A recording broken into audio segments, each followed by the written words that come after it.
মানুষের মধ্যে এবং জিনদের মধ্যে অনেক কিছু সিমিলার। মানুষের যেরকম জন্মসূত্রে এভাবে করে হতে থাকে, তারও হতে থাকে। তো এখন মানুষের আদি পিতা আদম আলাইসাল্লাম, আর শয়তানদের গুরু, সমস্ত জিন শয়তানদের গুরু হচ্ছে কে? ইবলিস শয়তান। তো ইবলিসদের মানে জিনদের মধ্যে যারা কিছু ইসলাম কবুল করেছে, তারা আবার ওদের ইবলিসের চালানো হয়। যারা ইসলাম কবুল করেছে তারা আমাদের মতেই মুহাম্মদ সাল্লাল্লাহু আলাইহি ওয়াসাল্লামের উম্মত। এখন বাকিরা হলো শয়তান তাদের গুরু, শয়তানকে তাদের মাবুদ, তারা শয়তানকে মাবুদ মনে করে। এখন শয়তানকে জিনরা মাবুদ মনে করে, মানুষও তো অনেকে শয়তানকে মাবুদ মনে করে। স্যাটানিক রিলিজিয়ন আছে, শয়তানের পূজা করে।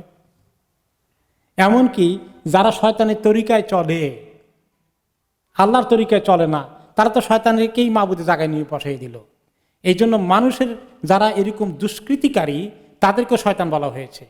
শায়াতিনুম মিনাল ইনসি ওয়াল জিন ইউহি বা'দুহুম বা'দা। শয়তান শুধু জিন জাতির না, মানুষ জাতির মধ্যে শয়তান আছে,